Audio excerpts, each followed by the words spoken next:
हाय viewers, आज आपण बनवणार आहोत रसमलाई मोदक. तर रसमलाई मोदकसाठी आपण जे आहे ना ते इथं मिक्सरचं भांडं घेतलं. ह्याच्यात मी पहिले साखर दळून घेतलेली आहे, जी आपण ह्या मोदकमध्ये टाकणार आहे. त्यामुळे हे भांडं असं दिसते. ह्याच्यात मी साखर टाकून घेतलेली आहे, वाटून पावडर केलेली आहे. पिठी साखरेचा वापर आपण करायचा नाही, कारण पिठी साखरेला जुनाट वास असतो. त्यामुळे नेहमी साखर दळून घ्यायची आहे. तर आता याच्यासाठी आपण पनीर ॲड करणार आहे मिक्सरच्या भांड्यामध्ये. हे पहा, इथे मी पनीर घेतलेलं आहे. तर हे आहे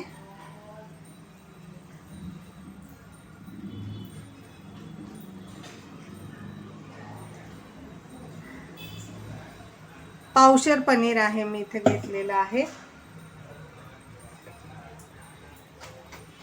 आता आपण ह्याच्यात काहीही न टाकता, काहीही पाणी वगैरे काहीही न टाकता मिक्सरला याची पेस्ट करून घ्यायची आहे, फिरवून घ्यायचं आहे. इथं मी ह्या मोदकमध्ये टाकण्यासाठी काही केशरचे धागे थोड्याशा दुधामध्ये, कोमट दुधामध्ये भिजत घातलेले, ज्याच्यामुळे आपल्या रसमलाई मोदकला टेस्ट येईल आणि कलर पण.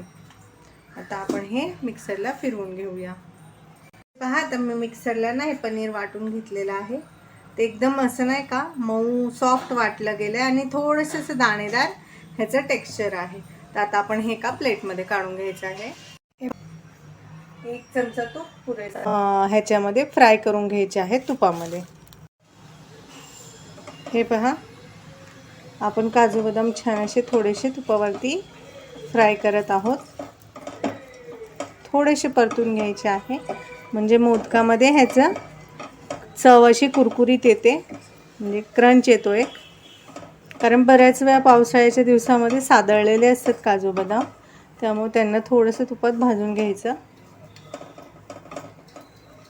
थोडंसं आपण ह्याला फक्त 10-15 सेकंद ह्याला गरम करायचं आहे.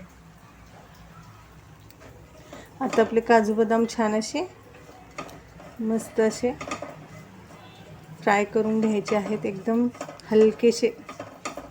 हे पहा झालेले आहेत. आता आपण हे काढून घेऊया. पहा, आपले काजू बदाम फ्राय झालेले आहेत. आता आपण परत एक छोटासा चमचाभर तूप घ्यायचा आहे आणि आता आपण जे मिश्रण बनवलं होतं ना, पनीरचं वाटलेलं जे आहे ते टाकायचं आहे. वाटलेलं पनीर मिक्सरमध्ये जे आपण फिरवून घेतलेलं आहे ते, आणि तुपामध्ये छान असे हे परतून घ्यायचं आहे. गॅसची फ्लेम मीडियमच ठेवायची आहे, जास्त हाय ही करायची नाही.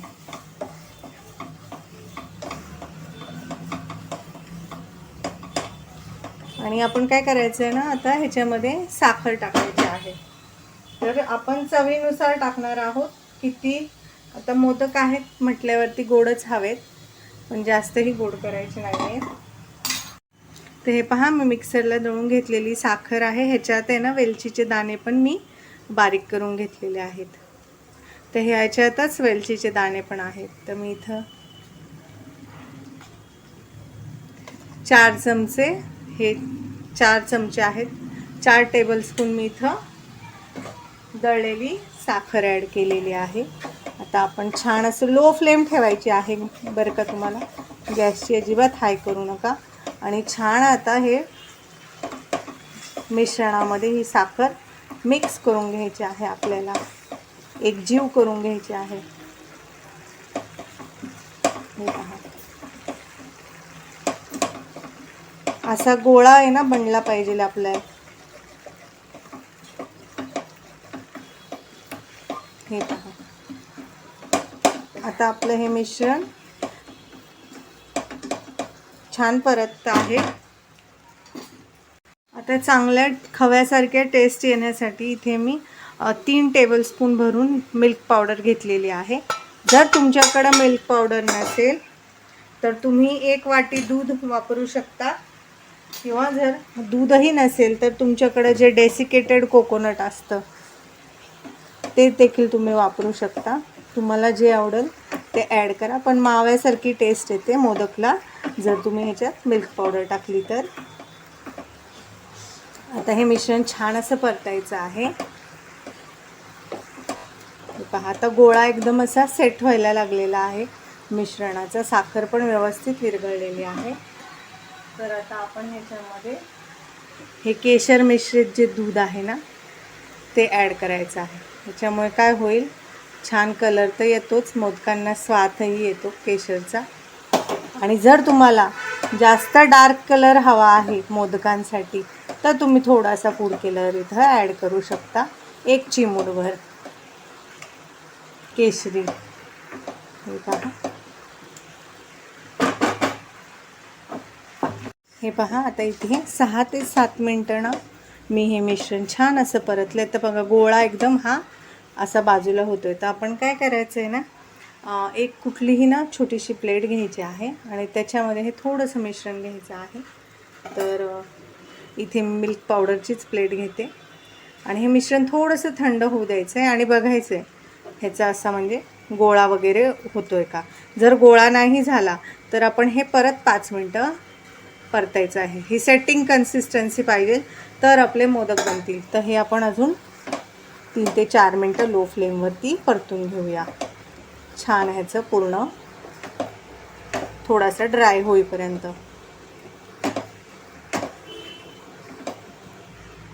हे पहा, आता मी हा गोळा जो घेतलेला आहे तो आता छान असा हे पहा सेट होतोय आणि तेल लागतंय हाताला.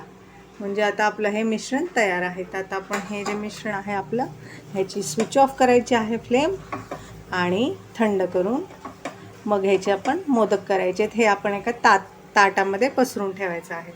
हे पहा व्ह्यूअर्स, आपलं हे मिश्रण जे आपण ताटात पसरून ठेवलं होतं ना रसमलाई मोदकचं, ते आता छान असं थंड झालेलं आहे.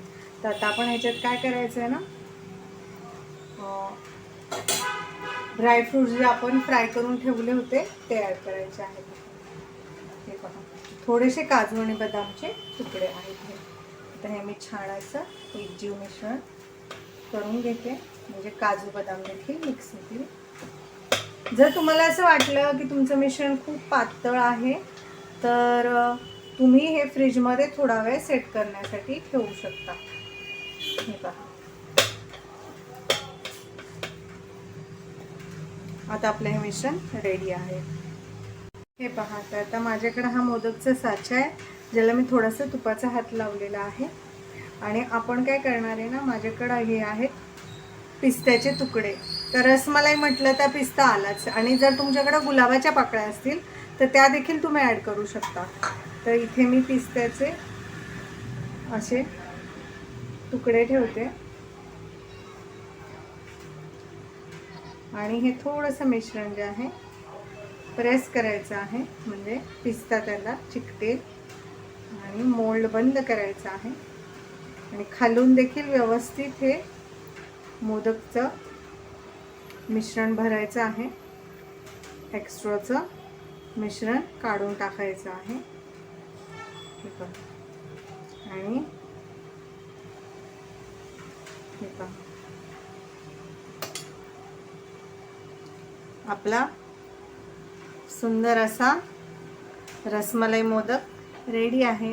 तर असे मी मोदक तुम्हाला अजून एक करून दाखवते आणि आपण हे आता एका प्लेटमध्ये ठेवूया. हे पहा, परत एक मोदक करून दाखवते. 2 ते 3 तुकडे पिस्ता ठेवायचा आहे. पिस्ता नसेल तुमच्याकडे तरीही काहीही हरकत नाही. तुमच्याकडे नसेल पिस्ता तर नाही टाकला ना तरीही चालेल. हे पहा, मिश्रण असं लावून घेतलं, साचा घट्ट बंद केला, खालून प्रेस केलं व्यवस्थित. हे पहा असा, आणि साचा खोलायचा आहे. कधीही खालून धरायचा आहे मोदक, वरतून हात लावायचा नाही, नाहीतर ह्याच्या ज्या कळ्या आहेत ना ह्या खराब होतात मोदकाच्या. आणि हे पहा, इथे मी प्लेटवरती ठेवलेलं आहे त्याप्रमाणे असे हे मोदक आपण बनवत जायचे आहेत. सगळे मोदक तयार झाल्यावर मी तुम्हाला दाखवते. हे पहा, आपले केसर रसमलाई मस्त yummy yummy tasty modak ready आहेत. कसे दिसत आहेत ना टेस्टी यमी यमी. मी माझ्या पप्पांसमोर हे ठेवलेले आहेत. तुम्ही तुमच्या पप्पांसाठी बनवा. ही रेसिपी आवडल्यास चॅनलला लाईक करा, सबस्क्राईब करा. रेसिपी कशी वाटली ते कमेंटमध्ये नक्की सांगा.